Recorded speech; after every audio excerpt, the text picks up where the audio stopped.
बिस्मिल्लाहिर्रहमानिर्रहीम। अस्सलाम वालेकुम।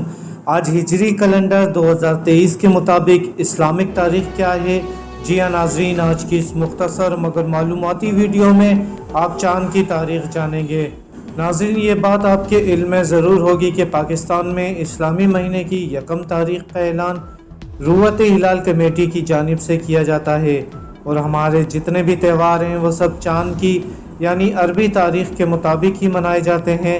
नाज़रीन, आज दिसंबर 2023 की 9 तारीख़ जबकि हफ्ते का दिन है और आज जमादी अव्वल 1445 हिजरी की 24 तारीख़ है। जी हाँ नाज़रीन, आज 24 जमादी अव्वल 1445 हिजरी पीर का दिन और आज दिसंबर 2023 की 9 तारीख़ है।